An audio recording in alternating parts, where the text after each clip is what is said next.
وقال الرسول يا رب إن قوم اتخذوا هذا القرآن مهجورا وكذلك جعلنا لكل نبي عدوا من المجرمين وكفى بربك هاديا ونصيرا وقال الذين كفروا لولا نزل عليه القرآن جملة واحدة كذلك لنثبت به فؤادك ورتلناه ترتيلا ولا يأتونك بمثل إلا جئناك بالحق وأحسن تفسيرا الذين يحشرون على وجوههم إلى جهنم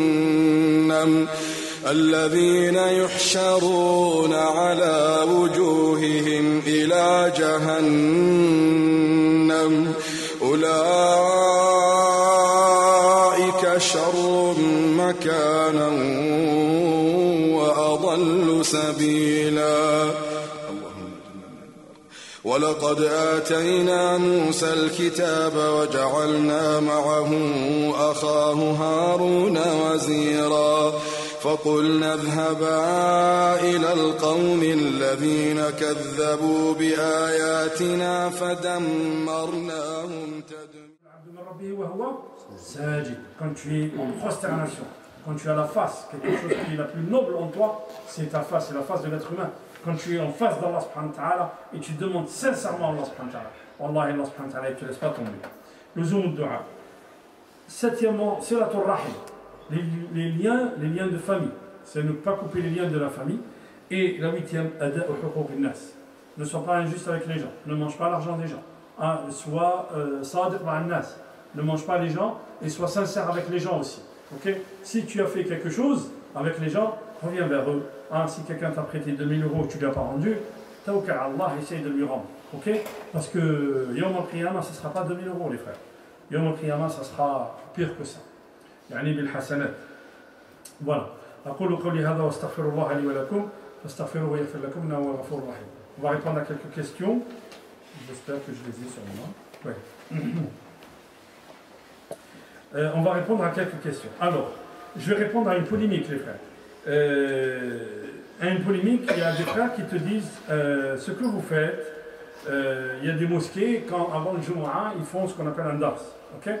Ils font un dars avant le Jumu'ah. قال هذا بدعة ولم يفعله رسول الله صلى الله عليه وسلم. Le prophète صلى الله عليه وسلم ne l'a pas fait et c'est une bid'a ce que vous faites. Okay? يعني celui qui dit ça, souvent les gens qui disent ça, ils n'ont pas étudié le shar, ils n'ont pas étudié l'ahkam. لأن الرسول صلى الله عليه وسلم d'abord le prophète صلى الله عليه وسلم quand vous savez le prophète combien il est resté à Médine? Il est resté 10 ans à Médine. Si vous cherchez dans Kutub al-Hadith, vous ne trouvez pas une khutbah du prophète sallallahu alayhi wa sallam. 10 ans, ça fait combien de Jumu'ah en 10 ans? Combien? 520. 52 semaines. Ouais. Il y a 52 semaines dans l'année, donc x 10, ça fait 520 Jumu'ah. Dans 520 Jumu'ah, on n'avons pas de Jumu'ah du prophète. Vous cherchez dans Kutub al-Hadith, vous trouvez des Jumu'ah. Vous savez pourquoi les frères? Parce que le prophète sallallahu alayhi wa sallam, quand il montait sur le minbar, quand il récitait le Coran. Yaqra est là, il monte le prophète sallallahu alayhi wa sallam, il récite sur le Qaf. Il descend. Les compagnons ont compris. Celui qui pleure, il pleure. Celui qui... ça les prend au trip. Il médite vraiment le Coran. وَلَقَدْ خَلَقْنَا الْإِنسَانَ وَنَعْلَمُ مَا تُوَسْوِسُ بِهِ نَفْسُهُ وَنَحْنُ أَقْرَبُ إِلَيْهِ مِنْ حَبْلِ الْوَرِيدِ يَتَلَقَّى المتلقيان عن اليمين وعن الشمال قعيد ما يلفظ من قول إلا لديه رقيب عتيد وجاءت سكرة الموت بالحق. المهم إلى آخر السورة. سورة قاف عظيم. كل القرآن. الرسول صلى الله عليه وسلم كان يقرأ القرآن. Est-ce que nous on lit le Coran aujourd'hui? Si quelqu'un de nous lit le Coran, personne ne comprend. C'est vrai ou pas? Non. Donc le fait de dire que le prophète ne l'a pas fait, non, le prophète sallallahu alayhi wa sallam, لم يصلي التراويح جماعة. D'accord? Le prophète sallallahu alayhi wa sallam, il n'a pas fait tarawih jama'a.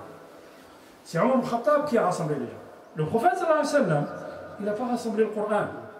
C'est pas lui qui a fait ça, le Mus'haf. Le Mus'haf, c'est les compagnons du prophète sallallahu alayhi wa sallam qui l'ont fait. D'ailleurs, on l'avait fait. Quand fait Ma'arakat al-Yamama, il y a une grande bataille qui s'appelle Yamama, à Riyad aujourd'hui, contre Moussaïlim al-Kadhab. Il y a eu 70 personnes, 70 70 compagnons qui avaient hamili le Coran, qui sont morts. Omar ibn Khattab, il va voir Abu Bakr, il dit à Abu Bakr, il faut absolument qu'on compile le Coran pour les générations futures. Parce que les gens qui ont le Coran sont en train de partir. Abu Bakr lui dit, comment je vais faire quelque chose que n'a pas fait le prophète sallallahu alayhi wa sallam. J'ai passé une semaine à prier, à demander à Allah subhanahu wa ta'ala de me guider, jusqu'à ce que Allah subhanahu wa ta'ala il m'ouvre, il ouvre mon acuité du cœur, il ouvre ma vision que je devais le faire. Il a appelé Zayd ibn Thabit, qui était un compagnon du prophète sallallahu alayhi wa sallam, qui avait 12 ans quand il est devenu musulman, à 14 ans il avait appris tout le Coran, à 16 ans il avait appris l'hébreu, et c'était un des scribes du prophète sallallahu alayhi wa sallam. C'est-à-dire le prophète, il avait une quarantaine de scribes. Des gens qui écrivent le Coran quand Jibril est descendu. Alors sallallahu alayhi wa sallam leur a demandé d'écrire le Coran sur des parchemins, sur des peaux d'animaux, sur des omoplates. Ils écrivaient le Coran comme ça. N'écrivez rien sur moi à part le Coran. Donc on compilait ça comme ça. Et puis il demandait pour la compilation, il demandait pour chaque ayah, il fallait 2 personnes, comme ça, voilà. Il fallait 2 personnes qui connaissaient la ayah par cœur. Donc la compilation du Coran, on ne va pas parler du Coran parce que la compilation du Coran, c'est les compagnons qui l'ont fait. Donc dire que le prophète ne l'a pas fait, d'abord, c'est pas un délit, premièrement. La seconde chose,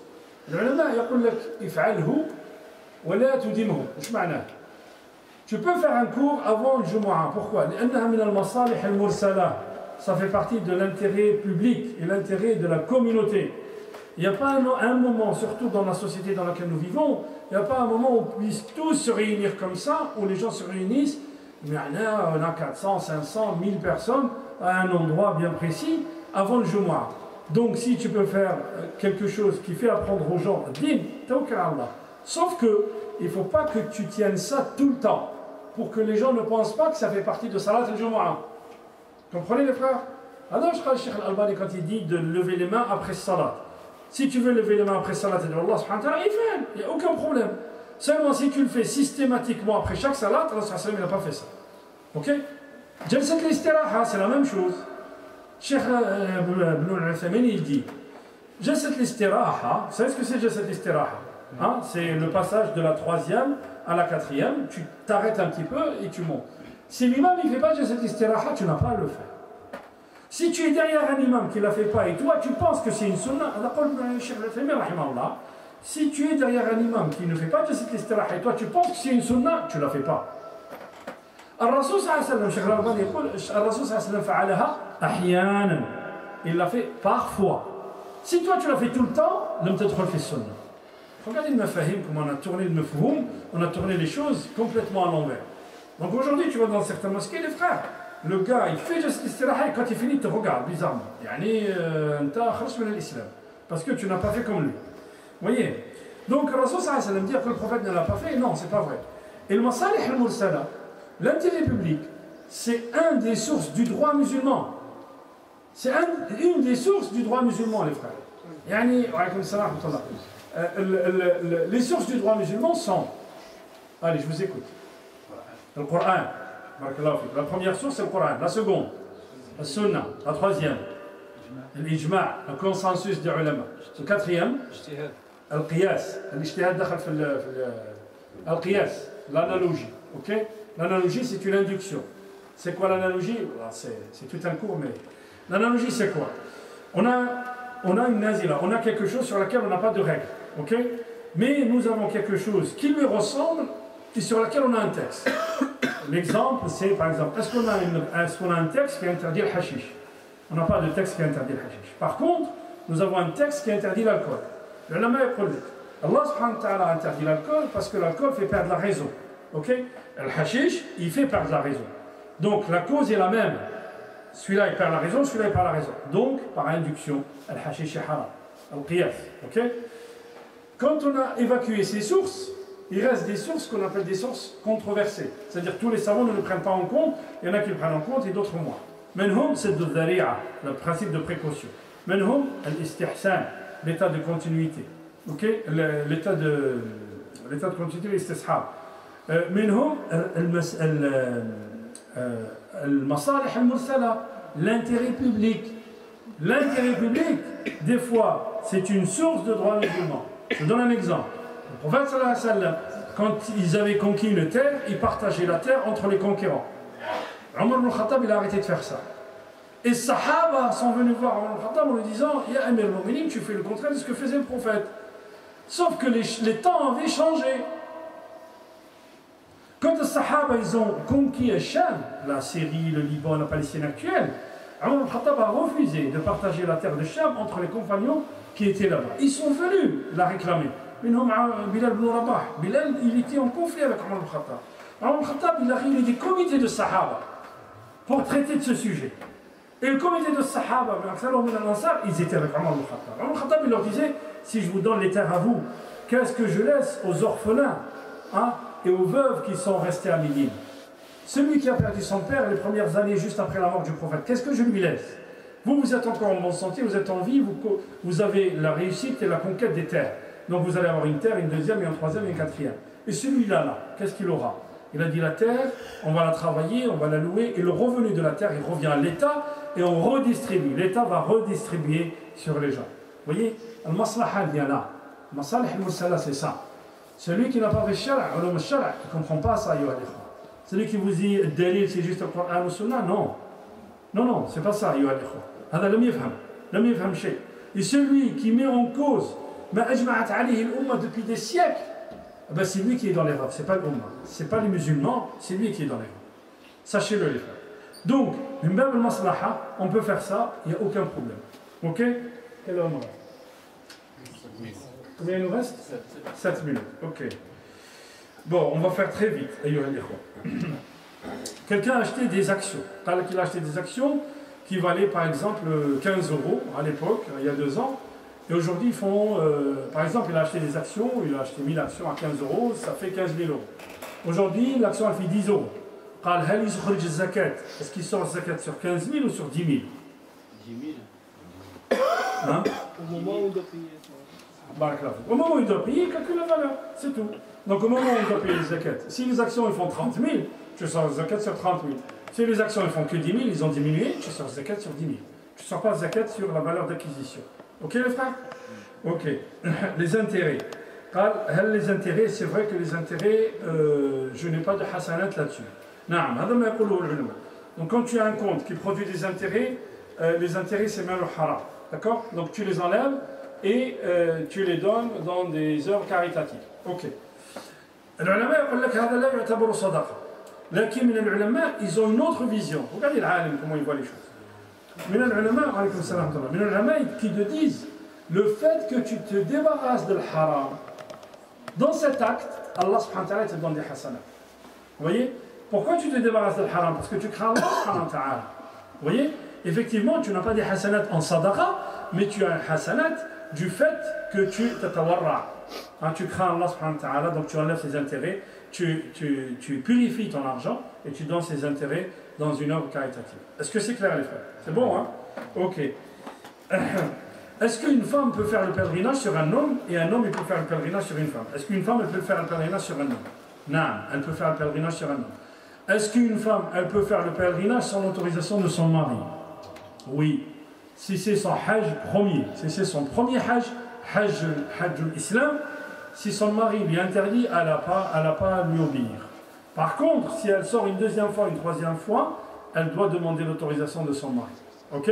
Mais pour le hajj, l'obligation, elle sort, s'il lui interdit, elle n'a pas à l'écouter. Comme si ton père il t'interdit de faire la prière. Tu ne l'écoutes pas. Oui frère? Et elle peut y aller seule? Pas seule, non. Non, pas seule. Un groupe de femmes, voilà. Un groupe de femmes ou un groupe où elle se sent en sécurité. Donc elle part avec un mahram, c'est-à-dire son mari ou son père ou son frère. S'il n'y a pas de mahram, il y a le groupe. Ok? Ou Aïcha, radiyallahu anha, al-Mu'minin, Omar ibn Khattab, il a envoyé le hajj avec un groupe de gens. Ok? Donc elle n'avait pas de. Elle est partie. Mais est-ce qu'on peut faire le hajj un homme sur une femme et une femme sur un homme? Oui, elle peut faire le hajj. Mais tu ne peux faire le hajj, frère, que si tu as fait le hajj sur toi-même. Ok? Alors, un jour, il a entendu quelqu'un dire labbaik Allahumma labbaik, labbaik hajjun ala shubruma. Sur quelqu'un qui qui faisait un hajj sur quelqu'un d'autre. Alors Hassan lui dit est-ce que tu as fait le pèlerinage pour toi-même? Il a dit non, ya Rasulallah. Il a dit non. Alors tu fais le hajj pour toi et après tu fais le pèlerinage. هل يجوز لي أن أحج على أبي ولا أمي الميتة؟ Mon père ou mon mère qui sont décédés, est-ce que je peux faire le hajj pour eux? Il y a une femme qui est venue voir le prophète sallallahu alayhi wa sallam, قالت له يا رسول الله إن أبي توفي ولم يحج. Mon père est décédé et il n'a pas fait le pèlerinage. Est-ce que je dois le faire? قال أرأيت إن كان على أبيك دين. Si ton père il avait une dette, est-ce que tu aurais payé sa dette? قالت نعم يا رسول الله. قال فحق الله أحق أن يقضى. فدين الله أحق أن يقضى. Donc la dette d'Allah subhanahu wa ta'ala, elle est primordiale. Tu dois t'acquitter de la dette d'Allah subhanahu wa ta'ala. Donc tu peux faire le hajj pour lui. Non. Quelqu'un il a l'argent pour faire le hajj. Oui. Est-ce qu'il fait le hajj pour lui ou il peut passer d'abord ses parents? Il donne l'argent à ses parents pour faire le hajj. Ouais, mais تدخل في بر الوالدين ثانيا. لأن الحج alors quand Allah subhanahu wa ta'ala nous demande de faire quelque chose, est-ce que l'amr في القرآن هل على الفور أم على التراخي? Est-ce qu'on doit le faire tout de suite ou on doit le faire en attendant? Est-ce que le hajj, par exemple, لله على الناس حج البيت, Allah subhanahu wa ta'ala dit ça dans le Coran. Alaykoum salam wa rahmatullah. Donc nous avons une obligation de faire le hajj. Est-ce qu'on doit le faire tout de suite ou on doit le faire, on peut attendre? C'est une sacrificieux. Si tu as les sous et que tu n'as pas le temps. Quel temps? Ben, disons, je ne sais pas si. Tu travailles. Même si je ne travaille pas, mais disons que tu n'es pas prêt. Tu te dis peut-être plus tard. Ouais. Du coup, ça revient. Alors, les ulama ils te disent tu ne sais pas si tu vas vivre l'année prochaine. Okay. Donc on ne sait pas si je vais vivre l'année prochaine, je vais commencer par faire le hajj. Mais il y a des ulama qui estadiluna bi Rasulillah sallallahu alayhi wa sallam, qui prennent l'exemple du prophète. Le prophète sallallahu alayhi wa sallam, à la 9e année, il a envoyé Abu Bakr. C'est pas lui qui a fait le hajj. Et il a fait le hajj quand? À la 10e année, quand il était à Médine, le prophète sallallahu alayhi wa sallam. Donc à la fin de sa vie. Et il a fait le hajj combien de fois? Une fois. Pourquoi? Parce que c'est un exemple pour nous. Imaginez si le prophète a fait 10 fois de hajj. On se battrait tous pour faire 10 fois le hajj. Le prophète l'a fait une fois, hajjat al-umrah, une fois. Donc, ce que j'ai dit, Amin, c'est que le fuqaha, il diverge sur ça. Shafi'i dit, il y a des fuqaha qui disent on peut attendre, d'autres qui disent non. Dès que la quantité, la somme, elle est là, la somme d'argent, tu l'as, et que tu as la capacité physique, tawakkal ala Allah, fais le hajj. Ok? Fais le hajj. Moi, je préconiserais que les parents, ils sont mieux, ils vont mieux que les parents partent avant toi. Je préconiserais ça. Après, si tu penses que tes parents, ils n'ont pas les moyens, ça serait bien. Ok? Ils ne seront pas jugés par rapport au fait qu'ils n'ont pas les moyens. Alors que toi, tu as les Ah oui, ça d'accord, oui, on est d'accord là-dessus. Ouais. Bien sûr. Celui qui n'a pas la capacité, il te trouve la capacité physique et financière. On est d'accord là-dessus, ouais. Ok? Là, madame. On commence par faire la prière d'abord. Non, tu ne fais pas le hajj sur quelqu'un qui ne fait pas la prière. Qui est décédé, ça veut dire décédé. Non, non. Un jour, moi je me rappelle, un jour il y a 10 ans de ça, on était fait le Madina, et puis il y a un chef qui faisait un cours, après l'Asr je crois, il y en a un, il a dit, ma mère elle ne faisait pas la prière, elle va aller voir un wali, est-ce que je peux faire le hajj sur elle? قال حج على نفسك. قال له حج على نفسك il s'est tué. Il ne lui a pas dit ta mère ou ceci ou cela. Oui, allez, j'ai deux autres questions. Oui, frère. Quand vous avez donné l'exemple de la fille qui doit rembourser la dette de ses parents qui sont morts, oui. À un moment ou un autre, on devra rembourser la dette de nos parents s'ils ne sont pas partis au hajj. Oui, donc autant, la question. Autant quand ils sont vivants et qu'on a les moyens, autant les faire passer en non, le hajj, regarde, le hajj, il y a deux conditions, capacité physique et financière. Si les parents n'ont pas la capacité financière, le hajj yasqut. Il ne devient pas une obligation. Si tu n'as pas le physique, moi je connais une femme qui était pas tétra, elle est paraplégique, elle ne bouge pas d'en bas. Elle me dit je vais aller au hajj, je dis non, le hajj saqata alayki. Le hajj c'est pas une obligation, elle fait la prière, abida, tout ça, elle craint Allah, c'est vrai, et elle veut aller au hajj. Le hajj c'est dur, hein. Ceux qui sont allés au hajj, ils peuvent vous dire, hein, c'est dur le hajj. Le hajj il faut être physiquement fort, hein. Parce que tu vas dormir dans la nuit d'or, tu vas faire un rajm, tu vas faire un tawaf avec 2 millions de personnes. C'est pas 60 000 de loin, hein. Je Je vous dis, hein, tu as vu les gens quand ils sortent du stade, ceux qui habitent à Marseille. Moi j'habite à Marseille, quand ils sortent du stade, ah, tu te tiens la tête. Mais c'est pas les 60 000 du stade, c'est 2 millions de personnes. Et allez, oublie tout ce que tu as vu comme foule. Hein. Tout ce que tu as vu comme foule, oublie. C'est vraiment, hein, je veux dire, tu vas à la mosquée, quand tu arrives à la porte de la mosquée, tu te dis c'est fini, la mosquée est pleine. La mosquée est pleine, tu pries d'or. Et demandez aux frères qui sont allés, vous allez voir. Allez, tu vas à pied, tu arrives. Moi, je connais des gens qui ont pris le bus pour aller de Mina à Masjid al-Haram, ils ont mis 7 heures. C'est 14 km. Ils ont mis 7 heures. Il vaut mieux aller à pied, ouais. Il vaut mieux aller à pied. Donc, si tu as la capacité physique, il vaut mieux marcher, oui, bien sûr. Tu marches, c'est bien, c'est très bien. Tu reviens du Hajj, tu as perdu 10 kilos. Hein. Ça, il n'y a pas de problème. Mais le Hajj, il t'emprunte de telle manière qu'Allah subhanahu wa ta'ala t'a dit une fois le Hajj dans ta vie, ça te. T'as vu salat, ça te marque à vie. T'as vu salat, tous les 2-3 heures, tu refais une salade parce que tu te recharges. Le Hajj, c'est une fois dans ta vie. Tu as des sensations, je peux te faire des cours pendant 10 ans, tu les ressentiras jamais que lorsque tu seras là-bas. Pourquoi? Le Medina, on dit le Medina, il y a une sensation, quand il y a les gens qui se sentent mal, on les envoie à Médine. Vous savez pourquoi? Parce qu'à Médine, il y a ce qu'on appelle Rawdatul Riyad al-Jannah. Il y a une partie du paradis. بين المنبر المحراب de Rasul sallam, du prophète sallam. Entre le minbar et le mihrab, il y a une rawda, ils se battent pour faire la prière là-bas. Et Mecca, le Bayt al-Atiq, il est lié au Bayt al-Mahmour, il est lié à Allah subhanahu wa ta'ala. Et tu as des sensations que, voilà, tu ne peux pas ressentir. Je peux te faire un cours, je te dis, pendant 10 ans, frère, mais tu ne ressentiras pas la même chose que celui qui est parti là-bas, c'est lui qui ressentira. Mais il faut faire un effort sur soi-même pour faire le Hajj, sur soi-même. Parce que les gens, ils vont là-bas, ils se battent, on va parler du Hajj, Inch'Allah, dans les semaines qui viennent, ok? On va s'arrêter là, on a dépassé la fois. Ok, on reprendra les questions, Inch'Allah, la semaine prochaine. Je voulais juste vous proposer autre chose. J'en ai parlé à quelques responsables. Est-ce que vous voulez qu'on fasse le cours après l'Asr? Ou vous voulez qu'on garde l'horaire 1 heure et demie avant le Maghrib? C'est vous qui voyez. Répondez pas tous. Hein? Hein? C'est mieux maintenant? Ok, d'accord. Ok, donc on garde 8 heures. Ok. Non, Barakallah, là c'est bon, il n'y a pas de problème. Non, non, c'est bon. C'est bon, mais si on fait à 6 heures, pareil, il n'y aura pas beaucoup, les gens travaillent aussi. C'est pas grave. الله يحفظك بارك الله فيك. اللهم اهدنا فيمن هديت وعافنا فيمن عافيت وتولنا فيمن توليت وبارك لنا فيما اعطيت وقنا شر ما قضيت انك تقضي ولا يقضى عليك انه لا يذل من وليت ولا يعز من عاديت تبارك ربنا وتعاليت يا ذو الجلال والاكرام. اللهم اقسم لنا من خشيتك ما تحول به بيننا وبين معصيتك من الطاعات ما تبلغنا به جنتك ومن اليقين ما تهون به علينا مصائب الدنيا والاخره ومتعنا اللهم باسماعنا وابصارنا وابداننا ابدا ما احييتنا واجعله وارثا منا واجعل ثارنا على من ظلمنا وانصرنا على من عادانا ولا تجعل الدنيا اكبر همنا ولا مبلغ علمنا واجعل الحياه زياده لنا في كل خير واجعل الموت راحه لنا من كل شر سبحانك اللهم وبحمدك نشهد ان لا اله الا انت نستغفرك ونتوب اليك سبحان ربك رب العزه عما يصفون وسلام على المرسلين والحمد لله رب العالمين.